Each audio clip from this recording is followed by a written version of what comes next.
Estamos na série aqui sobre Jesus, João capítulo 5, que diz assim, João capítulo 5, que vai dizer assim a palavra de Deus.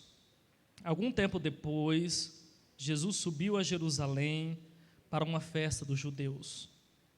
Há em Jerusalém, perto da porta das ovelhas, um tanque que em aramaico é chamado Betesda, que tendo 5 entradas em volta. Ali costumava ficar grande número de pessoas doentes, inválidas, cegos, mancos e paralíticos, e esperavam o movimento das águas. De vez em quando descia um anjo do Senhor e agitava as águas. O primeiro que entrasse no tanque, depois de agitadas as águas, era curado de qualquer doença que tivesse. Um dos que estava ali era paralítico, jazia 38 anos. Quando o viu deitado e soube que ele vivia naquele estado durante tanto tempo, Jesus lhe perguntou: "Você quer ser curado?" Disse o paralítico: "Senhor, não tenho ninguém que me ajude a entrar no tanque quando a água é agitada. Enquanto estou tentando, outro chega antes de mim." Então Jesus lhe disse: "Levante-se, pegue a sua maca e ande."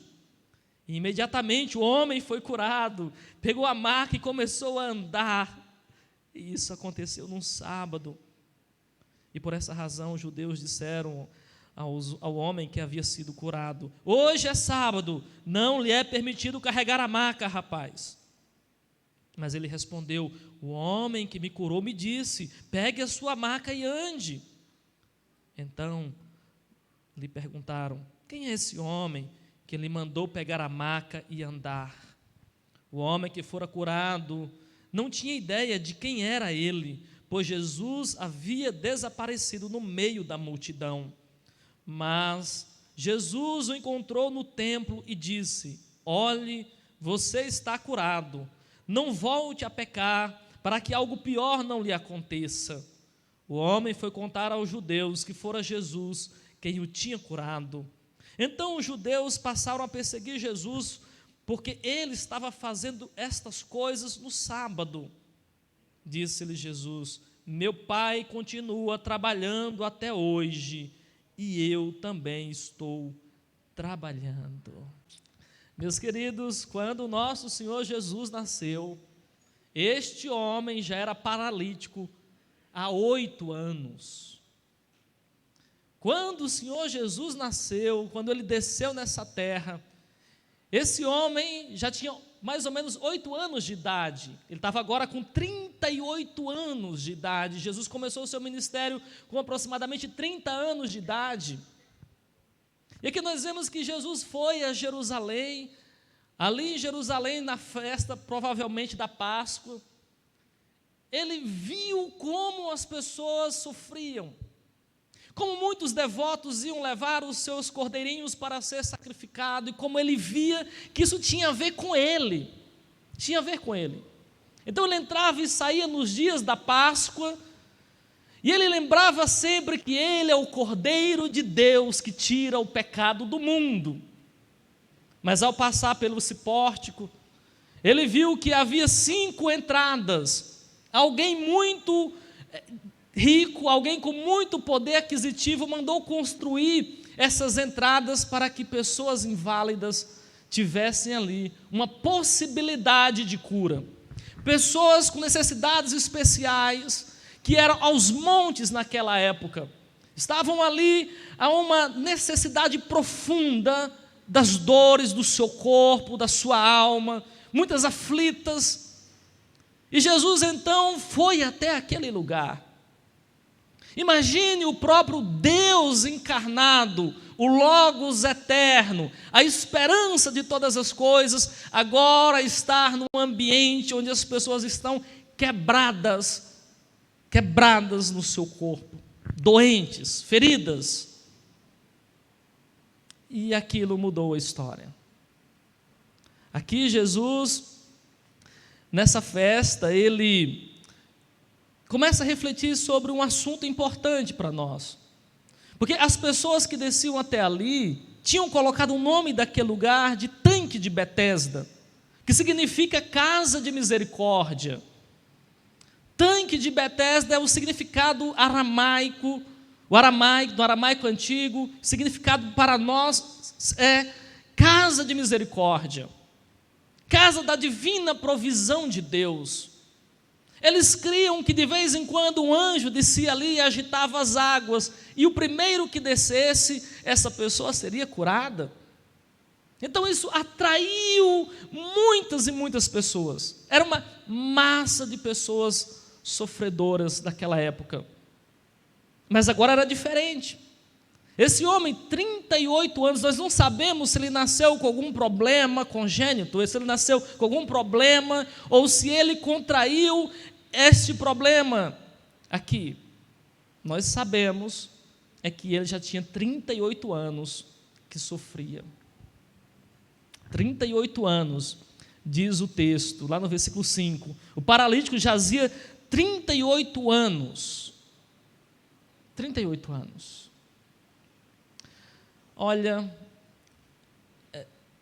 é muito difícil a questão do sofrimento. O sofrimento no corpo é uma das aflições mais severas que nós possamos passar nessa vida.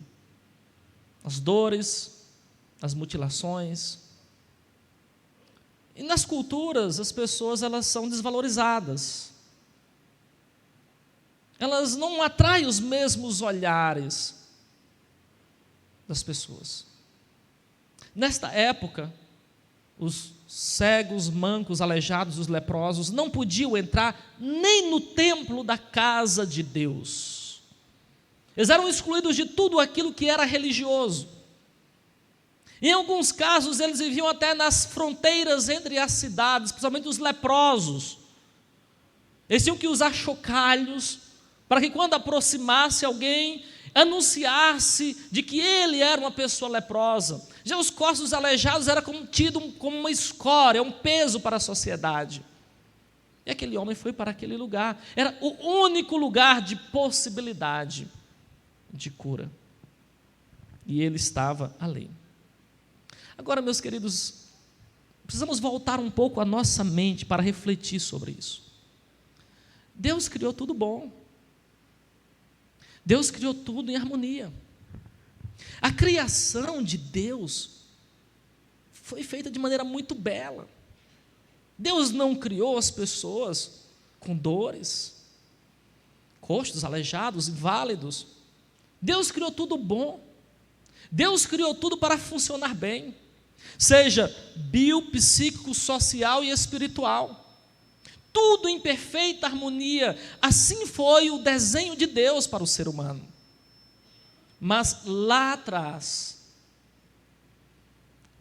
tomaram a decisão de desobediência a Deus. A gente chama isso de pecado. E quando o pecado entrou na raça humana, houve uma fratura em todo o sistema criado. Tudo que aquilo que era ordem, começou a experimentar um processo de desordem, de entropia, de caos. O pecado que não é só um exercício de moralidade, mas um exercício de desordem biológica, psicológica, espiritual e social. Foi isso que causou todos esses males no mundo. Não necessariamente o pecado específico deste homem ou destas pessoas, mas o pecado entranhado na natureza humana. Tudo isso é porque o ser humano passou a viver numa terra amaldiçoada pelo pecado. Uma terra onde nasceu abrolhos e espinhos, como diz o texto de Gênesis. Uma terra onde as trevas invadem o espaço que foi criado para a luz. O pecado fez isso. E agora o Criador, o Logos, aquele sobre o qual todas as coisas foram feitas, sem ele nada do que existe viria a existir, estava diante desse dilema. O dilema do sofrimento das suas criaturas. Estava ali. E diz que Jesus, como diz o texto, versículo 6, quando viu deitado e soube que ele vivia naquele estado durante tanto tempo, Jesus lhe perguntou: você quer ser curado? Você quer ser curado? É a pergunta que ele faz para nós. Você quer ser curado? Curado da desarmonia, criado daquilo que afetou todo o sistema. Jesus está usando esse momento como uma figura para representar a massa de perdido, procurando uma solução para os seus problemas. E nesse caso específico do corpo, das doenças físicas, que tem a ver com toda a humanidade em desespero. Tudo que Jesus faz não é simplesmente uma realidade em si, mas é um símbolo que transcende a toda a história, todas as pessoas em todos os lugares. E aqui são essas pessoas quebradas que estão sofrendo. Uma imagem de multidão da humanidade que perdeu a glória de Deus, que perdeu a conexão com Deus, pessoas que são incapazes de se salvar, pessoas em angústias, em desespero, pessoas que estão vivendo de maneira e sofrimento profundo. Aqui a gente vê o resultado da desobediência da humanidade. Foi contrair doenças, problemas, e todos nós sofremos por causa disso. Aí Jesus está lá e diz: você quer ser curado? E o homem diz assim: como é que eu vou ser curado? Os mais fortes chegam lá. Toda vez que eu tento entrar nesse tanque, alguém entra antes de mim. Toda vez que eu procuro uma solução, parece que os outros são mais favorecidos. É como se a lei não favorece tanto a quem mais precisa. Os mais inválidos e quebrados não têm chance, Jesus. Os desprovidos de recursos, eu não tenho ninguém. Se eu tivesse alguém para me colocar nesse tanque, eu já teria sido curado, eu não sofreria tanto. Era o dilema da solidão daquele homem, da incapacidade. Esse era o sentimento instalado nas emoções e no modo de perceber daquele homem, de incapacidade, de que o outro está sempre à frente, de que a minha vez nunca vai chegar, mesmo estando à beira da cura, eu não consigo, Jesus, eu não consigo.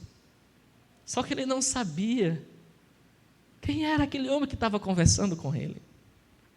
O paralítico de Betesda não sabia que ele era Jesus, o Logos, o encarnado. Ele não sabia que agora seria diferente.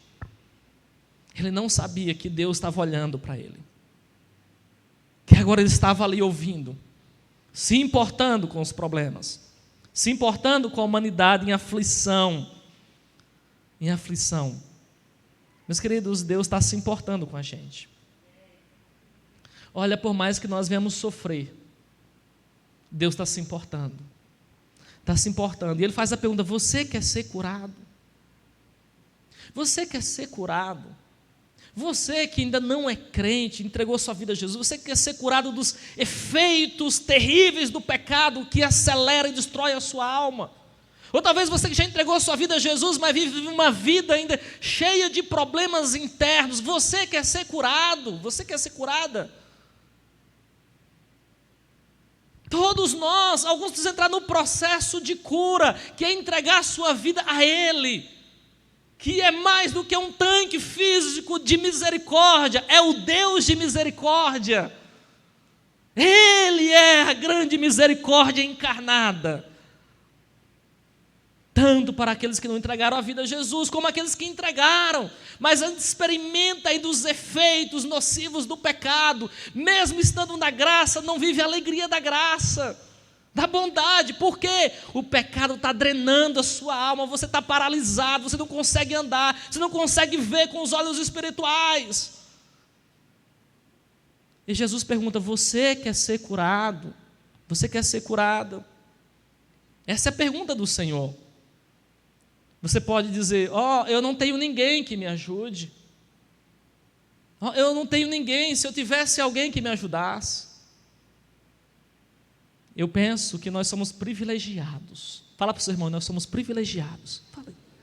Privilegiados. Que o que mais nós temos é pessoas para nos ajudar. Temos pessoas para nos ajudar. Olha, essa igreja aqui, sua célula, seus líderes, seus irmãos, diácono, pastor, você só não será curado se você não quiser. Porque alguém vai te colocar no tanque de misericórdia. Alguém vai te colocar em Jesus para você experimentar a cura.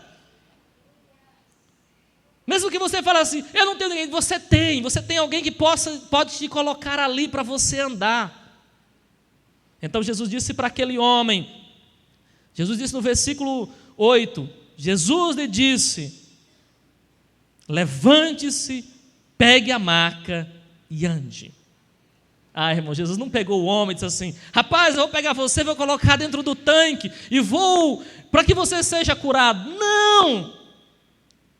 O símbolo não é a coisa. O símbolo apontava para Jesus de Nazaré. Ali era uma imagem de quem ele era. O tanque não é nada, a água não é nada. É uma representação de uma realidade muito maior e espiritual que nós podemos experimentar, irmãos. Você pode olhar para uma igreja e falar assim: é uma instituição. Ou tu pode se apaixonar e chorar e dizer: como o corpo de Cristo é belo. Você pode olhar para o mundo físico e ver apenas moléculas, você vê apenas um sistema material. Ou tu pode olhar e ver anjos, um sistema espiritual funcionando para a glória de Deus. E veja além dos símbolos materiais. Jesus pegou o homem assim: eu não vou colocar você na água, meu amigo. Eu sou o Logos, a palavra que criou todas as coisas. Aquele lá do Gênesis: haja luz, haja aquilo. Sem mim nada do que existe existiria. Então eu digo: levante-se. Quer dizer, irmão, se ele criou todas as coisas, como ele não pode consertar todas as coisas? O Criador é mais poderoso do que a desordem. Ele fez isso com esse homem: levante-se e passe a andar. E o homem levantou. Mas nem todo mundo se alegra com a cura dos outros. Havia um grupo de judeus e disse: ei, você não pode pegar sua maca e andar. Quem você pensa que é? É dia de sábado. Não é te permitido celebrar no sábado. Mas rapaz, eu estava 38 anos aleijado. Você está maluco? Você perdeu a cabeça? Não, mas aqui não funciona assim. Aqui funciona do nosso jeito. É a nossa religião. Mas o homem que me curou me disse para eu pegar a minha maca e caminhar. Meu amigo, não me interessa a sua história de vida, não me interessa os 38 anos de sofrimento, de exclusão, não me interessa que homem é esse, você simplesmente não pode caminhar e ponto. O cara falou: meu amigo, aí não tem jeito não, eu vou caminhar mesmo, porque é 38 anos que eu estou parado, é 38 anos, eu não quero nem saber. Vocês conversem com esse homem lá. Depois o Senhor Jesus foi ao templo. E onde estava aquele ex-paralítico? No templo. Eu acho que ele andava com aquela maca e falava assim: ei, pessoal! Porque 38 anos, gente, todo mundo conhecia aquele homem. Ele carregava o símbolo daquilo que um dia ele foi, mas agora ele era nova pessoa, irmãos. Ele ficou privado de 38 anos no templo, porque não podia entrar cegos, aleijados e mancos. Mas agora ele podia, e ele não foi curtir a vida, ele foi glorificar, irmãos. Então, nesse texto eu quero destacar 2 princípios do Evangelho para nós. para que você leve isso para casa nessa noite. O primeiro é: Jesus é Senhor sobre a doença. Esse é um princípio do Evangelho. Ele é o Senhor sobre a doença. Ele é o Senhor sobre a doença. Nós nos esquecemos de que o nosso Deus é poderoso. Nós achamos que Deus é menos poderoso aqui, mais poderoso acolá, que era mais poderoso no passado, que será mais poderoso no futuro. Deus não é limitável. Ele é poderoso em qualquer lugar, em qualquer casa, em qualquer igreja que busque a Ele, irmãos. Deus é poderoso. Precisamos reativar uma fé nova, de cura, de acreditar nas promessas de Deus. Há centenas delas aqui, irmãos, e muitos crentes estão querendo viver muitas coisas, shows. Viva a fé do Evangelho, a fé verdadeira, a fé viva, a fé que cura. Ele está dizendo assim: olha, eu posso fazer. Irmãos, é muito interessante, porque Jesus chega para esse homem e faz uma pergunta, e a pergunta está estranha. Ele diz assim: olha, versículo 6, você quer ser curado? Ora, está brincando comigo, Jesus? Eu estou aqui há 38 anos. Versículo 6 diz aí: você quer ser curado? Seria brincadeira se fosse da perspectiva humana. Mas essa é uma pergunta muito séria. Muito séria. Você acha que todos querem ser curados? Essa é uma pressuposição falsa, de achar que todas as pessoas querem ser curadas. Muitas, elas ouvem a palavra semanalmente, e quando a coisa aperta, diz: deixe-me sair daqui, deixe-me sair desse lugar, está me pressionando. Não existe cura sem espremer, sem que um outro princípio ativo entre na sua estrutura, seja ele biológico, psicológico ou espiritual. A cura vem sobre um novo ativo, sobre uma nova realidade.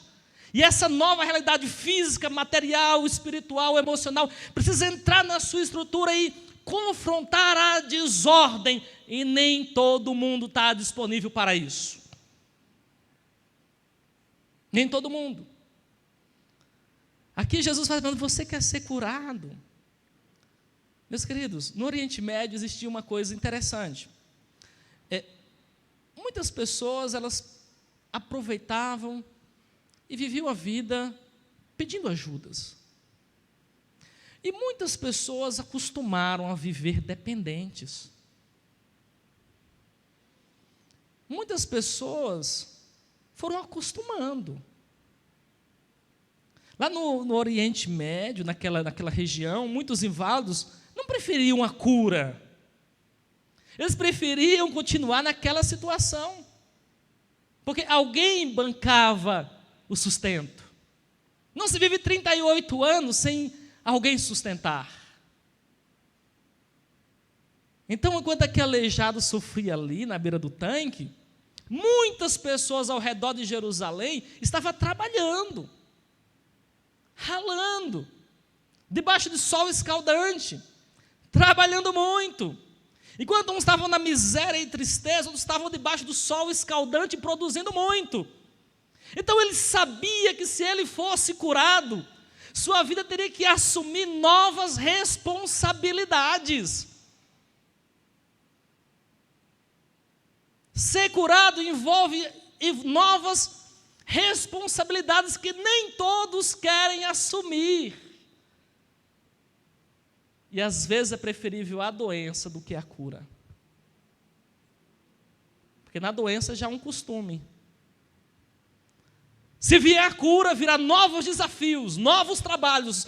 E a pessoa não quer esse tipo de vida. Então Jesus disse: você quer ser curado? Quer dizer, se eu fizer algo por você, Você vai ter que sair, começar a produzir, a assumir novas responsabilidades na sua vida. Acabou o tempo de dependência de algumas coisas. Nem todo mundo quer ser curado de um problema emocional, porque é mais fácil manipular as pessoas. Eu sou assim, pastor, eu sou desse jeito, tudo bem, é melhor que me aturem assim sempre. Pastor, eu sou sempre assim. Você quer ser curado para você assumir novas responsabilidades. Você não pode se acostumar com uma vida aleijada, uma vida cega que não vê a realidade, uma vida improdutiva. Jesus está dizendo assim: você quer ser curado da sua paralisia espiritual, emocional, social? Porque é disso que se trata esse texto. Se você quer ser curado, para ir embora e começar a contribuir com a sua vida e com a vida das pessoas.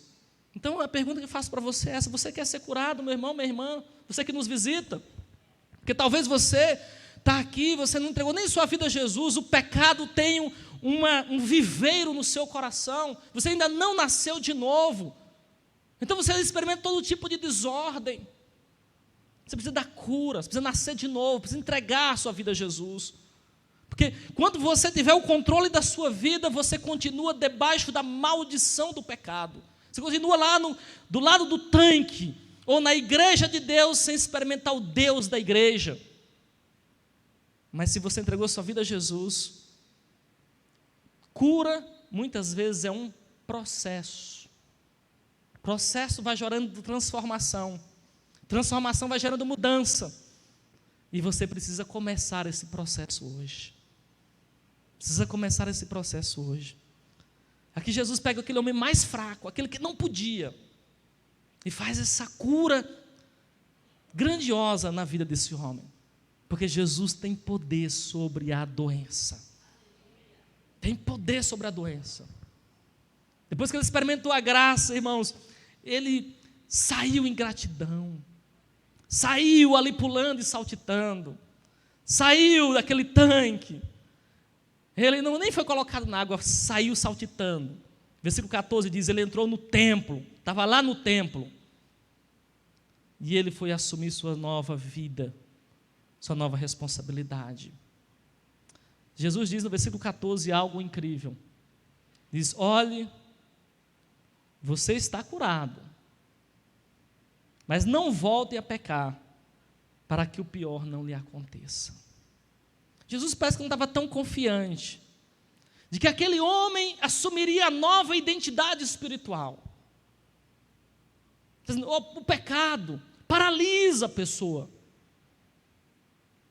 Nem toda pessoa que desfruta ou passa por problemas físicos, emocionais, espirituais é por causa do seu pecado específico, mas pelo pecado na raça humana, que afeta todos, desde Adão até nós. Mas aqui Jesus dá um alerta para ele: eu te curei, porque a graça não é para você sair para viver do seu jeito, e nem para ir para onde você quer. Graça é uma responsabilidade que te leva ao lugar certo, o templo, a adoração, e te leva ao comportamento correto. O comportamento correto: vá e não peques mais. Não exercite mais aquilo que é da maldição, aquilo que é do pecado da natureza antiga. A graça não é uma licença para vivermos o que queremos, é para viver a vontade de Deus. Isso é a graça. Isso é a graça. Graça que não muda a pessoa, que não transforma a pessoa, não é a graça do Evangelho, é qualquer coisa menos o Evangelho. E aqui Jesus faz isso com esse homem. Quando eu estava refletindo sobre isso, irmãos, me veio algumas coisas em mente. Hoje há vários tanques de Betesda. Por exemplo, o que é um hospital? senão um símbolo de uma possibilidade de cura. É uma pequena casa de símbolo de misericórdia. Você já foi num hospital? Quanta coisa bela é feita em prol daqueles que sofrem. É uma casa de misericórdia. É como se fosse aquele tanque de Betesda. Não é semelhante ao Cristo, mas é um pequeno local. É uma casa de misericórdia. Porque todo o princípio ativo de tratamento sério, irmãos, ele é racional. Por exemplo, várias plantas, existem princípios medicinais. Todo princípio é algo racional. O certo é que não foi nenhum homem que colocou lá, foi o Criador de todas as coisas. O homem descobre, sintetiza, elabora, combina, mas o princípio é racional e veio de uma outra dimensão, do misericordioso Deus. Remédios, tudo isso é doado como um atributo da divindade para aliviar o sofrimento humano. Tudo isso, toda a verdadeira ciência que traz o benefício para aliviar as dores e as tensões, são pequenos tanques de misericórdia, onde as pessoas sofrem, mas ali Deus está de alguma maneira aliviando as dores dessa pessoa. Está ali. Foi Deus que colocou. Mas também a igreja também é um tanque de misericórdia. Quantas vezes nós nos oramos e Deus ouviu as nossas orações? Quantas vezes nós não prostramos os nossos joelhos na pandemia e Deus curou pessoas, Deus levantou pessoas? É um tanque de cura. É um lugar maravilhoso. É o corpo de Cristo. É a bacia das almas. É onde os aflitos bebem, é onde as ovelhas desfrutam pastos verdejantes, águas tranquilas. Proteção, cuidado, direção. É uma pequena casa de misericórdia, igreja, irmãos. O que é a sua célula? É uma casa de misericórdia. Ali as pessoas quebradas podem ser ajudadas. Se você fizer a pergunta, você quer ser curado? Te digo, algumas não vão querer, mas outras vão querer. Outras vão querer. Então, a vinda de Jesus, aqui nesse texto, trouxe uma nova realidade.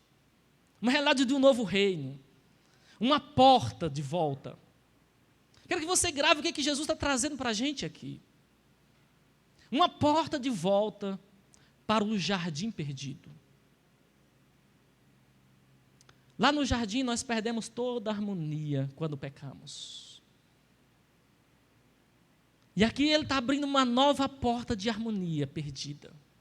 O Evangelho é exatamente essa fissura que abre um caminho até o Éden, até o jardim perdido, até onde tudo funciona bem. Isso é o que Jesus veio trazer. Mas alguém pode falar assim, pastor, por que Jesus então não curou todas as pessoas? Escolheu um. Aliás, por que ele não pegou logo e curou toda a humanidade? Mas foi exatamente isso que ele veio fazer, meu amigo. Ele veio fazer isso. Ele veio dizer que pode fazer. Ele veio dizer que vai fazer. Haverá um dia, diz que a doença, a morte não mais existirá. Que ele criará de novo todas as coisas. Ele vai mostrar que pode, ele vai mostrar o caminho de volta, ele vai reconstruir todas as coisas, porque nada vai ficar como está hoje, tudo vai ser refeito. Porque ele é o Senhor sobre a doença. Nós vivemos hoje em parte, palpando em pequenos sinais, mas o caminho está aberto, nós vamos caminhando, e quanto mais nós vamos chegando mais perto dele, mais perto, quanto mais nossos dias vão passando, mais vamos adentrando na realidade, onde não haverá choro, morte, dor, tristeza, jamais. haverá consumação de todas as coisas. Ele preferiu não colocar um trono lá em Jerusalém e ficar lá curando pessoas, fazendo uma peregrinação para Jerusalém. Todo mundo, os doentes, os necessitados. Ele decidiu pagar o preço para ver todo mundo que quer curado. Curado. Isso é esperança, meus irmãos. Isso é esperança. Quando eu lembro que a minha mãe faleceu de câncer de mama, lá ela vai estar perfeita. Quando eu vejo que pessoas morreram com dores terríveis, mutiladas, lá não vai haver mais esse tipo de coisa. Ele veio dizer isso. Ele veio fazer um sinal que aponta para eu posso. E com uma palavra eu refaço tudo de novo. Tudo de novo. Esse é o Evangelho, irmãos. Aponta para a desgraça do passado que nós aprontamos como seres humanos, mas para uma esperança presente. Ele pode hoje. Não fará tudo em todos, porque às vezes ele trabalha o interior, enquanto o corpo vai amortecendo. Para que um dia corpo, alma e espírito estejam intactos diante dele. Diante dele. De alguma forma ele trabalha, seja no corpo ou seja no interior. Mas um dia não vai haver mais doença. Não vai haver mais nada disso. Ele é o Senhor sobre todas as coisas. Todas as coisas. Todas as coisas. Ele é o Senhor sobre a doença. Ele é o Senhor sobre todas as coisas. Em segundo lugar, nós vemos nesse texto, segundo e último lugar, que Jesus é o Senhor sobre o sábado. Jesus é o Senhor sobre o sábado. Você já imaginou? Havia tantos dias para Jesus curar esse homem. Poderia ser na segunda, terça ou qualquer outro dia. Mas ele decidiu que seria no sábado. E Jesus é muito sábio quando ele faz isso. Sua sabedoria é insondável. Ele aqui escolheu o sábado para curar, irmãos, para mostrar às pessoas como é que é o raciocínio do seu pai. Que muitas vezes a pessoa está perdida e alcança a graça, mas pula no legalismo e sofre do mesmo jeito. Esse é o grande problema das pessoas. Elas não sabem viver na graça, ou elas querem viver fora do templo, ou querem viver a vida delas, ou elas caem para uma religião maldita. E o Evangelho não é falta de religião, e nem é religião. O Evangelho é relacionamento de gratidão. Eu estava coxo e ele me refez. Eu estava perdido e ele me encontrou. Eu estava sem esperança e ele me achou. Isso é o Evangelho. O Evangelho não é falta de religião. Ir para onde quer, viver como quero. Não peques mais, vai para o templo. Mas também o Evangelho não é porque Deus amou o mundo, que deu um livro de regras, para que todos aqueles que obedeçam a todas as regrinhas tenham a vida eterna. Isso é o legalismo. Se você não encaixar com o meu padrão, você não é uma pessoa espiritual, como eu acho. Você é um legalista. O legalista, ele sempre tem um manual de regra para as pessoas. Então, quando eles viram o homem curado, eles falaram assim: meu amigo, sinto muito. Não tenho como me alegrar com a sua cura. Hoje é sábado. A regra estava atrapalhando aqueles homens. Mas Jesus decidiu quebrar aquilo. Jesus quer nos ensinar a viver no Evangelho. O Evangelho que é o poder, irmãos, não é a religião. É o Evangelho de Jesus Cristo. Então Jesus, ele se defende e diz, o versículo 17, diz assim: Jesus disse, meu Pai continua trabalhando até hoje e eu estou trabalhando. Meu Pai não tirou dia de folga, meu amigo. Não. Meu Pai está trabalhando. E eu trabalho também. Ele vai dizer muitas vezes que o sábado foi feito para o benefício da humanidade. E não a humanidade para servir o sábado. O dia foi feito para o homem, não o homem para o dia.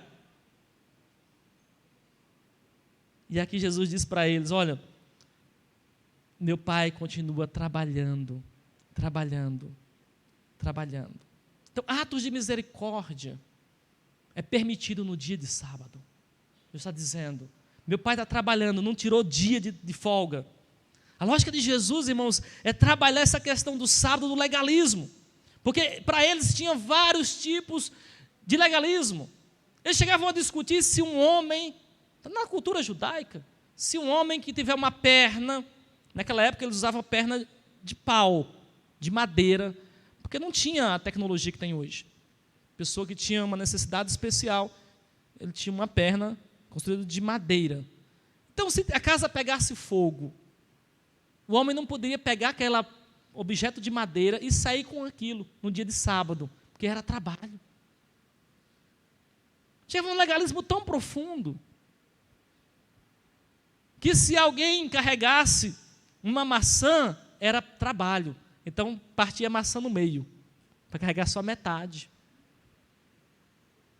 Criou-se mais de 630 regras para o povo de Deus viver. Isso estava atrapalhando o povo de chegar a Deus. O que mais atrapalha as pessoas chegar a Deus é uma falsa religião, uma religião de regras. E quero que Deus te liberte disso em nome de Jesus. Te liberte da vida que não é que agrada a Deus e da vida também que é só religião, que é só casca. Que o religioso fala, você não encaixa no meu perfil, não se pode celebrar desse jeito, não pode celebrar desse jeito. Aqui Jesus quebra isso, da vida daqueles legalistas daquela época. E essa história considera isso de maneira profunda. O paralítico disse assim, eu acabei de ser curado, e eu vou celebrar, vou pegar a minha cama, eu vou andar. Eles perguntaram, mas quem mandou você andar? Ele nem sabia, irmãos, o nome de Jesus. Veja que esse homem nem precisou ter fé, nem sabia o nome de Jesus, nem gritou por Jesus. Jesus foi lá e agiu na vida dele. Isso é graça. A graça te salva da miséria. Quando eu lembro o que Deus fez por mim, eu sei que ninguém poderia fazer o que Ele fez. Quando eu ainda era inimigo, quando eu ainda era fraco, Ele me amou primeiro. A Bíblia diz que eu era perdido, amava mais as trevas do que a luz. Efésios 2 vai dizer que era desobediente, amava por natureza as coisas da ira de Deus, mas Ele me amou e me salvou, não para que eu fosse um legalista, mas para que eu fosse um filho que obedecesse por amor, por gratidão, por escolha. É isso que Ele fez. Então Jesus é Senhor sobre a doença, Senhor sobre o sábado. Muitas vezes algumas pessoas estão cansadas, irmãos. Jesus chegou para as pessoas que estavam cansadas. Disse assim, vinde a mim todos que estáis cansados e sobrecarregados. Qual o contexto desse texto? Religião. Olha o contexto lá. Não era de trabalho numa empresa. Da religião. Botava um fardo pesado. Jesus, irmãos, é o arranca-fardo, não põe fardo, viu? Ele é o arranca-fardo. Diz assim, vinde a mim todos que estão cansados. Ele está falando isso em contraposição a tudo aquilo que era fardo. Assim, o meu fardo é leve, meu jugo é suave. A religião pesa. A religião drena a alegria. Então, você foi salvo, curado, não para viver do seu jeito e não para viver na religião, mas para viver para Ele, no Evangelho do descanso. Esse é o verdadeiro descanso. não é o descanso do Shabat da antiga criação. A antiga criação era um dia físico. A nova criação é um dia espiritual. Quem tem Jesus encontra o descanso da alma. O descanso da alma é Ele. Não é o dia, é Ele. É Ele, é o descanso da alma. Descanso da alma.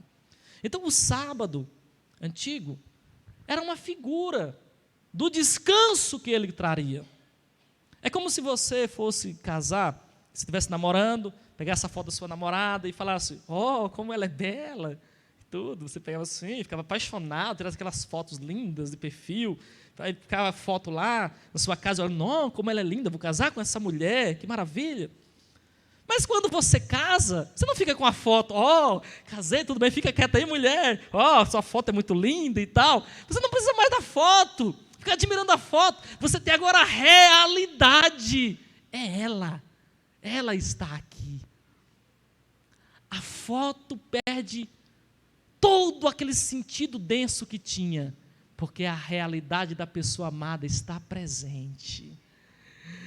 O sábado era apenas uma imagem de uma realidade muito maior que é Cristo Jesus. O descanso da alma. Quem tem Jesus, irmãos, descansa. Descansa porque Ele está no controle. No controle. Veja o que diz Colossenses 2, 16 e 17. Colossenses 2, 16 e 17. Diz algo sobre essa realidade que é Cristo. Colossenses 2, 16 e 17 diz, portanto, não permitam que ninguém o julgue pelo que vocês comem ou bebem, ou com relação a alguma festividade religiosa, ou celebração das luas novas, ou dos dias de sábado.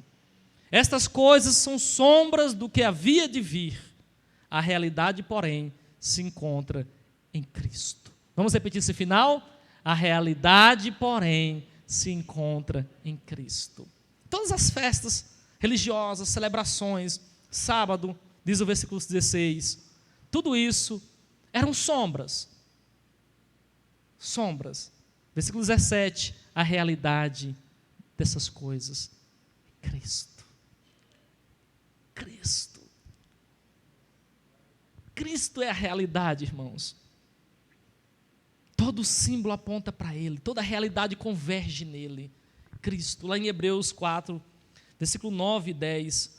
Hebreus capítulo 4, versículo 9 e 10. Olha o que diz a bendita palavra de Deus. Diz assim, Hebreus capítulo 4, versículo 9 e versículo 10. Assim, ainda resta um descanso sabático para o povo de Deus. Pois todo aquele que entra no descanso de Deus, também descansa das suas obras, como Deus descansou das suas. Deus descansou das suas e continua trabalhando até agora, como disse Jesus. Aquele que entra no descanso de Deus, que é Jesus, descansa da fadiga e continua trabalhando como seu Pai trabalha até agora. Essa é a realidade do Antigo Testamento. A sombra, Cristo é a realidade. E o que é o domingo então para nós? O domingo é o primeiro dia da semana. Por que nós reunimos no domingo? O sábado judaico passou e era da antiga criação. O domingo é o dia da nova criação. Ele ressuscitou no domingo pela manhã. A nova criação começou no domingo pela manhã. A antiga se foi, era a ordem cósmica. A espiritual em Cristo nasceu na ressurreição. Ele não está aqui. Era domingo pela manhã. O sábado judaico transformou o domingo dia da ressurreição. Também Jesus revelou pelo seu Espírito que foi no domingo que ele apareceu aos discípulos, foi no domingo que ele partiu o pão, foi no domingo que ele abriu o entendimento dos discípulos, está lá em Lucas. No domingo ele explicou as Escrituras, no domingo ele comissionou os discípulos para ir para a tarefa, No domingo ele soprou sobre os discípulos para receber o Espírito Santo. No livro de Atos, depois de muitos dias, o Espírito Santo desceu no Pentecostes, um domingo. No domingo, Paulo pregou aos crentes para o costume de adoração, Atos 20, versículo 7. Domingo foi celebrado por Paulo o dia da coleta de dízimos e ofertas, 1 Coríntios 16, 2. No domingo, Jesus apareceu em Pátimos para João. João estava exilado lá em Pátimos, e no domingo ele ouviu uma voz, e o Cristo ressuscitado atrás dele disse: eu sou Jesus. Era o primeiro dia da semana, no domingo. O domingo foi o dia que o Espírito Santo consolidou para a nova criação. Fazer o quê? Interpretar as Escrituras, reunir, pregar, coletar ofertas, observar a comunhão, a adoração e voltar para aquele que ressuscitou dos mortos semanalmente. Nós não estamos aqui por capricho ou por religião. Estamos aqui porque o Espírito Santo escolheu isso para nós. Porque Ele escolheu isso para nós. Foi o Espírito Santo que fez isso. O domingo é o dia de levantar a maca, de levantar a nova vida, de celebrar. Domingo não é o dia do entretenimento egoísta, é o dia da vida celebrada em Cristo Jesus. É o dia que Ele nos achou, é o dia que Ele nos amou primeiro. Vamos ficar em pé e vamos orar ao Senhor. A doença é um estado caído do ser humano. O legalismo impede a pessoa de viver a graça. Mas Ele é a grande misericórdia que cura cada um de nós. Feche os seus olhos. Vamos orar ao Senhor. Eu creio no que Ele pode fazer. Ele é o Senhor sobre as doenças. Eu creio de todo o meu coração. Saiba que ninguém pode resolver o problema do pecado na humanidade a não ser Jesus. Saiba disso, meu irmão. Ore por isso. Deseje isso. Saiba que a humanidade está incapacitada de se curar. Que o tanque de Betesda era apenas um símbolo. A realidade é Cristo. O Deus conosco, o Logos. E a cura vem por essa graça, que vai unir a pessoa de volta à fonte da vida. A fonte que é Cristo. Saiba que o Evangelho não é religião e nem falta de religião. O Evangelho é graça que leva à obediência e obedecer aquilo que Ele disse. Aquilo que Ele disse. Feche os seus olhos e ore ao Senhor. Quando eu fecho os meus olhos, eu tento imaginar tantos aflitos nesse mundo. Tantos pais e mães, amigos, familiares, desesperados porque alguém está sofrendo. Jesus estava ali naquele momento de aflição, de sofrimento e de dor. Quando eu fecho os meus olhos, e você pode ver cada pessoa, o rosto de cada pessoa marcada pelo sofrimento na face da terra. Você diz: ó Deus, tem misericórdia dos aflitos, nos leitos de hospitais, nos CTIs, os quebrados no meio da rua, de todos os povos, tribos, línguas e nações. Sinta a dor dessas pessoas, o sofrimento, os gritos de desespero dessas pessoas. A criação geme, diz a palavra. Dores espirituais, dores emocionais profundas, desespero, eu não aguento mais. Ou dores no corpo. Pessoas mutiladas, pessoas com necessidades especiais que muitas vezes não é visto o valor delas. Veja com os olhos da sua alma.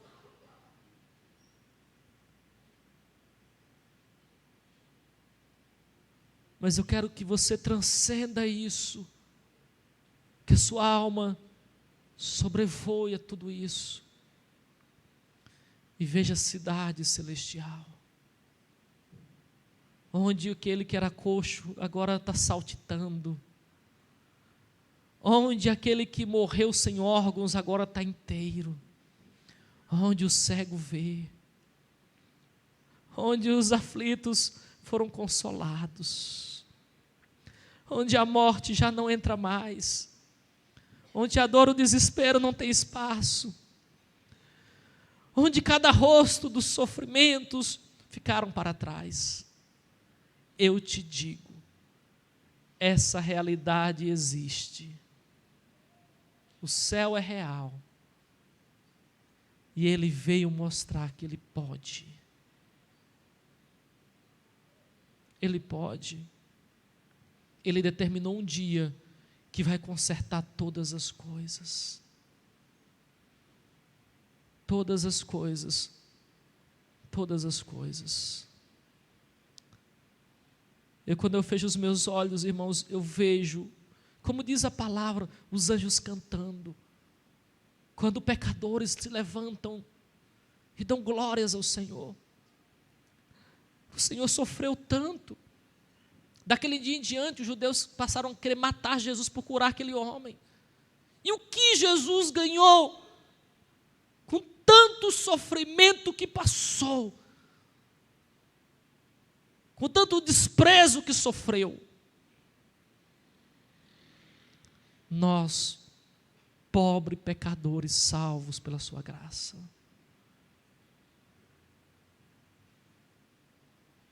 Mas a noiva vai ser limpa, vai ser tratada para encontrar com Ele. Sã, salva. Eu creio, eu trabalho para que cada pessoa receba da misericórdia eterna.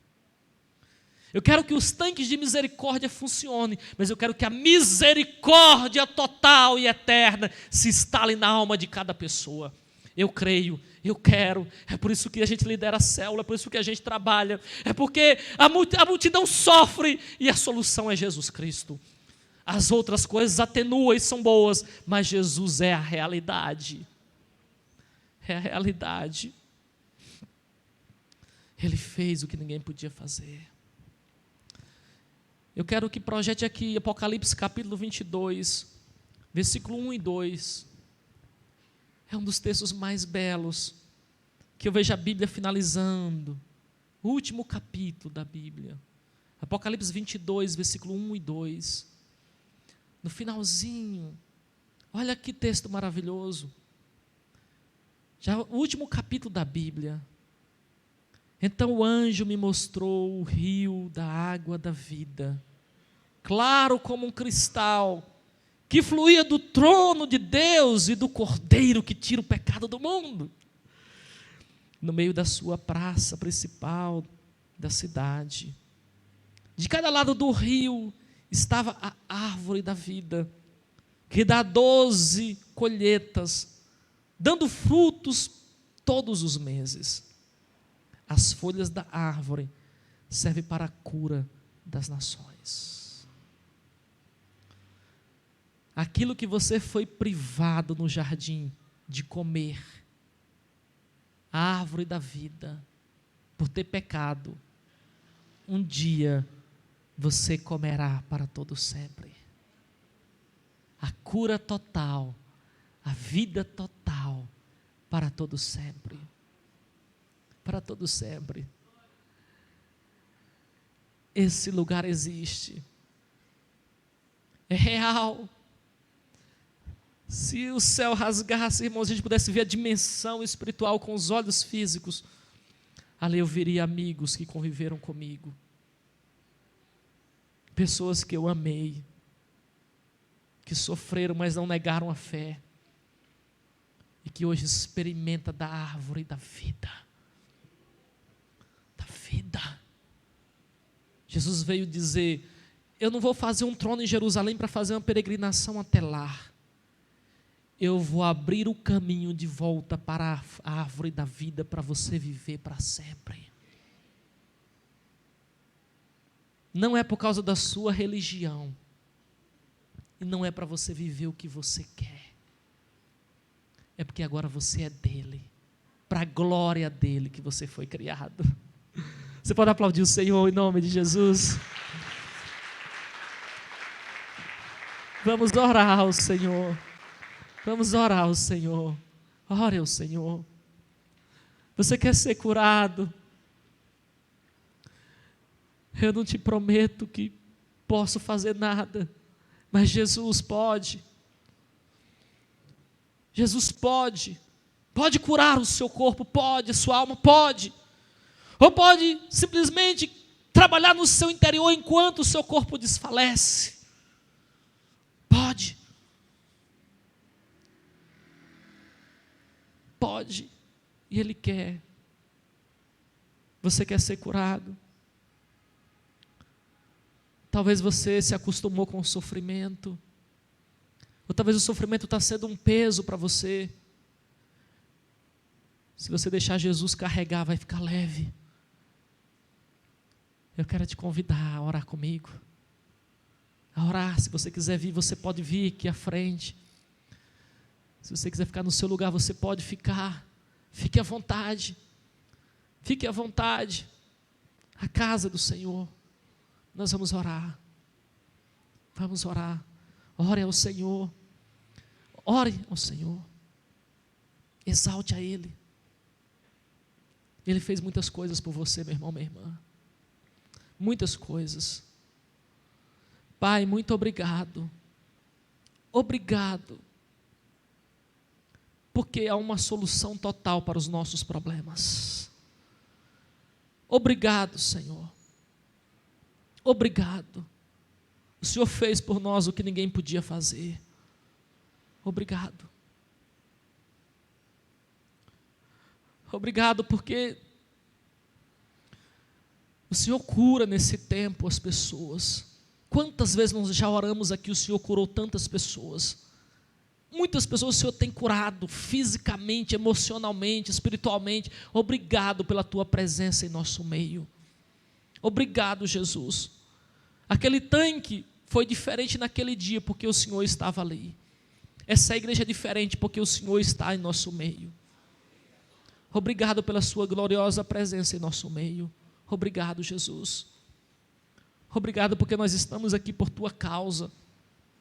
Estamos aqui porque erguemos aquilo que fomos um dia, a maca da prisão, do velho homem.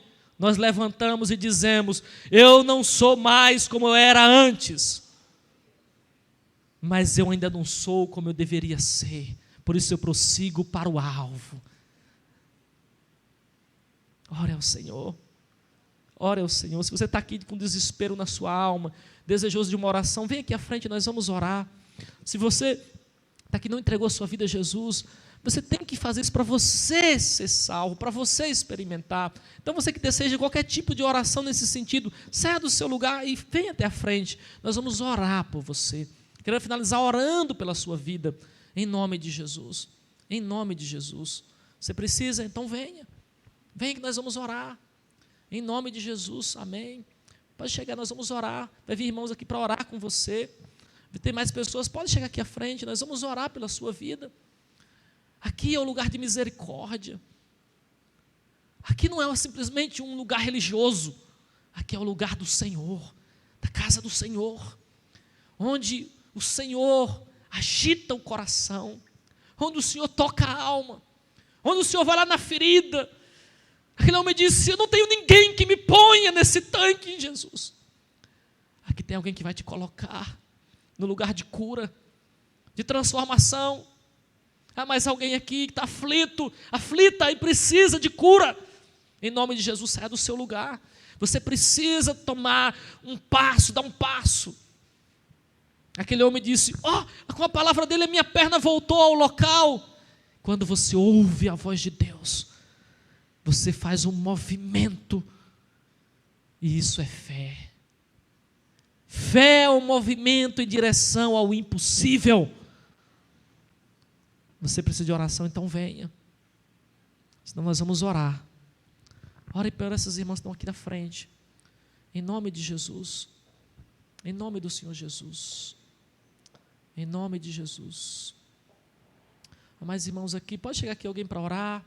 Em nome de Jesus, nós vamos orar ao Senhor. Vamos orar porque eu creio no poder da oração. Eu creio que o Senhor faz coisas maravilhosas, coisas grandiosas. Em nome de Jesus. Ore. Peça, Senhor, me cura, Senhor. Você que chegou aqui à frente, abra a sua boca e diz, Senhor, me cura. Eu preciso. A tua palavra diz a verdade. Esse Senhor me pregou aqui, não foi uma coisa inventada da cabeça. O Senhor é real. O Senhor desceu à terra e disse isso. Se o Senhor disse, haja luz, houve luz. Se o Senhor disse, haja uma perna, houve uma perna. Se o Senhor disse, haja isso, houve aquilo. Senhor, haja na minha vida paz. Haja na minha vida e diga o que você precisa. Haja na minha vida. Fale aquilo que está precisando instalar no seu coração, na sua vida. Diz, haja. A palavra vem, instala em você e vai descer no seu corpo, no seu organismo, fazendo tudo um movimento espiritual. Quando nós oramos aqui, muitas pessoas veem a parte física, mas há um movimento espiritual no seu corpo. Um movimento espiritual agindo dentro de você, para refazer, para quebrar, para fazer a estrutura funcionar, para fazer aquilo que está em desordem, voltar à ordem. Em nome de Jesus, nós profetizamos sobre essas vidas aqui à frente, Senhor. Gera ordem agora, harmonia espiritual, da cabeça aos pés. Em nome de Jesus, gera harmonia emocional, da cabeça aos pés, Espírito Santo. Senhor Deus, o Senhor enviou logo a palavra da cabeça aos pés no corpo físico. Faça tudo funcionar, Senhor, em nome de Jesus. Nós profetizamos que tudo volte à perfeita ordem e harmonia que foi criado para funcionar, Senhor. Nós abençoamos essas pessoas que estão aqui à frente para experimentar a paz de voltar ao jardim do Senhor e experimentar da harmonia, Senhor, instalando, Senhor.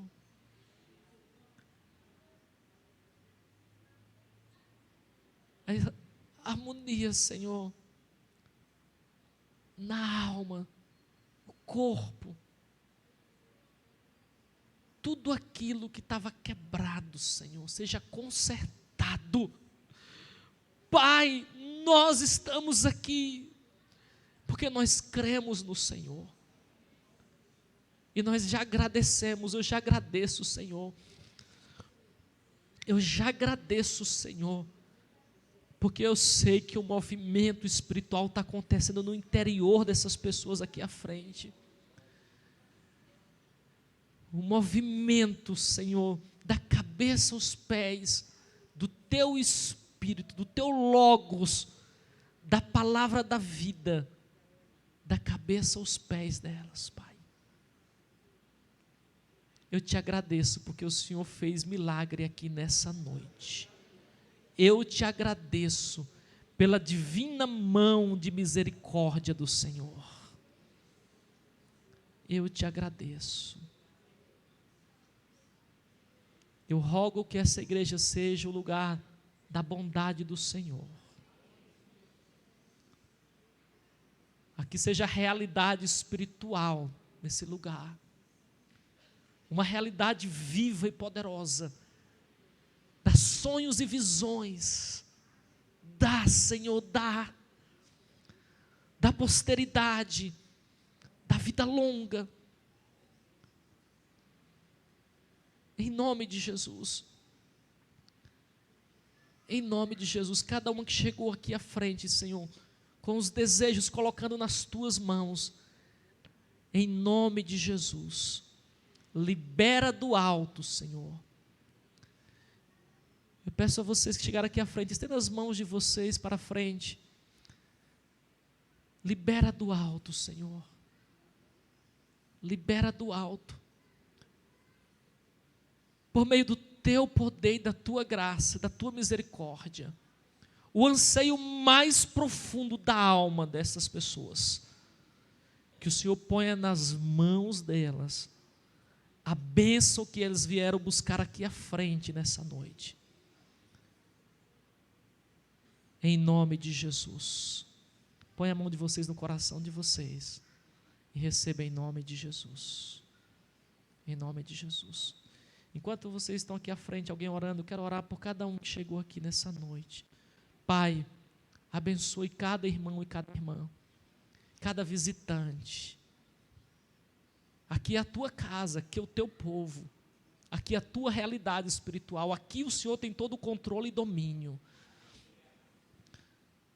Que o amor de Deus Pai Todo-Poderoso, que nos amou desde os tempos eternos, que a graça, a paz, a misericórdia do Logos, do Cristo, esteja sobre nós, e que o poder e as consolações do Espírito Santo continue com o seu povo hoje e permaneça para sempre. Amém, amém, amém.